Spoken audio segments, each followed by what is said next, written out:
Welcome to The Explainer. Today, we're diving into the core message of Ryan Holiday's incredible book, Ego is the Enemy. We're going to talk about the most dangerous opponent you will ever face. And here's the thing. It's not someone else. It's the one living right inside you.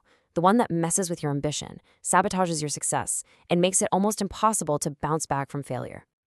You know this quote from the physicist Richard Feynman? It just perfectly sets the stage for the battle we're about to discuss. The biggest lies we face, they don't come from the outside world. Nope. They come from the little stories we spin for ourselves. And the master storyteller behind all of it? Yeah, that's our ego. So, what do we actually mean when we say ego in this context? Now, we're not talking about the Freudian, clinical kind of ego. Think of it more like that spoiled kid inside all of us that just has to be better, that needs more recognition, and always needs to get its way. It's that bloated sense of importance, that certainty that you're right, that goes way, way beyond your actual talent. And here's why this enemy is so tricky. It's not some monster you can fight once and be done with. It's this internal struggle that just keeps popping up again and again at every single stage of your life, of your career.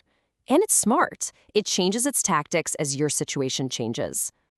So it doesn't matter if you're just starting out, aspiring to something new, or if you're riding high on a wave of success, or even picking yourself up after a major failure.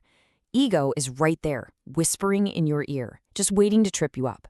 It's the enemy every step of the way. All right, so let's dig into how it actually attacks us, starting right at the beginning of any journey. Okay, so let's start at the very beginning. When you're aspiring to do something great, you're full of passion, right? Full of potential. But that's when your ego starts whispering in your ear, telling you you're destined for greatness. It makes you focus on all the glory to come, but it cleverly helps you avoid all the tough, grinding work you need to do to actually get there. The only way to fight it? Humility and a dose of reality. The legendary fighter pilot John Boyd. He gave his students this fundamental choice. And man, it just cuts right through all the noise of ego, especially today, in our world that's obsessed with personal brands and followers. He'd ask, do you want to be somebody? Chase the titles, the fame, the appearance of being important? Or do you want to do something, to actually make a difference, to accomplish something real? And Boyd had a name for this. He called it life's roll call. It's a decision we all have to make.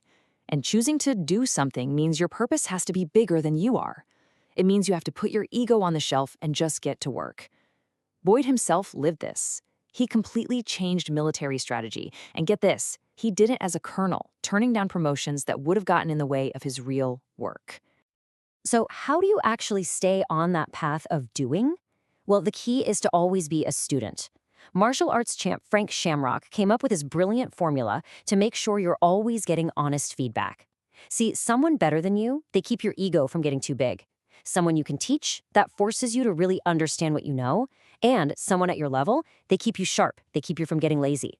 It's a system literally designed to shut down that voice that says, I already know it all. Now let's talk about a story of aspiration that required, just almost superhuman ego control. When Brand Trickey of the Brooklyn Dodgers picked Jackie Robinson to break baseball's color barrier, he wasn't just looking for a talented player. He needed someone with the strength to take unbelievable abuse without ever fighting back. He literally asked him if he had the guts not to fight back. Think about that. Jackie's goal was so much bigger than his own pride. He was getting hit by pitches, spat on. The racial slurs were constant. And he took it all because he knew that one emotional outburst, even a justified one, could set back the entire cause of integration for years. He understood that real strength isn't about lashing out. It's about having the discipline and the restraint to stay focused on what really matters. But what happens when all that hard work pays off? When you finally succeed? Well, that's when the ego finds a whole new and maybe even more dangerous way to attack. All right, so now we get to the next stage, success. And this is where ego gets really dangerous. It tells you you've made it, that you're special, that you don't need to listen or learn or work so hard anymore. Success is like a drug, and ego, well, ego is its wicked sister. The pioneering CEO, Harold Janine, he knew this danger better than anyone. He literally called egotism a disease. And why? Because it blinds you. It cuts you off from reality. You start to believe your own hype. You think you can't do anything wrong, and suddenly you become a huge threat to the very thing that made you successful in the first place. And if you want the ultimate cautionary tale, you don't have to look any further than Howard Hughes. The guy was a brilliant innovator, But his ego became this engine of pure destruction.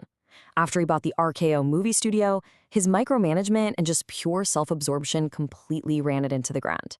His whole life was a cycle of amazing ideas that were totally destroyed by an ego that wouldn't listen, wouldn't learn, and wouldn't give up control. Okay, but for a really powerful contrast, let's talk about the legendary coach Bill Walsh. He pulled off one of the fastest turnarounds in the history of sports.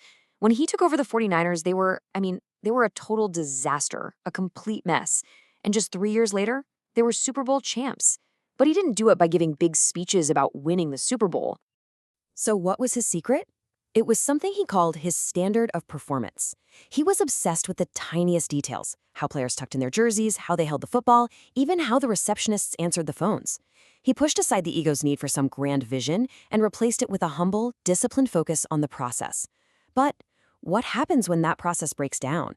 When the score doesn't take care of itself? That brings us to our final and maybe the toughest battlefield of all, failure. The moment we fail, our ego just rushes in to protect our fragile sense of self. It blames everyone else, it denies what happened, it makes a million excuses. It tells us we were wronged or cheated or that people just didn't get it. It saves our pride for a moment, but it completely blocks us from learning a single thing. And this is where we face our most critical choice. And this, right here, this is the heart of the whole conflict, especially when you fail. Ego's reaction? It's totally fake. It's built on delusion. It's a house of cards that just collapses at the first sign of trouble, and all that's left is bitterness. But real confidence? That's built on humility. It's rock solid because you've earned it. It's what lets you take a hit, learn from it, and get back in the game.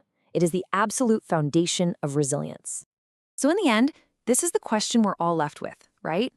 At every single fork in the road, aspiration, success, and failure, life is asking you to choose. Are you going to be driven by ego, always looking for praise and running from the truth, or will you be driven by purpose, focusing on the work, learning from your mistakes, and trying to build something bigger than yourself? Your answer? Well, it really does define everything.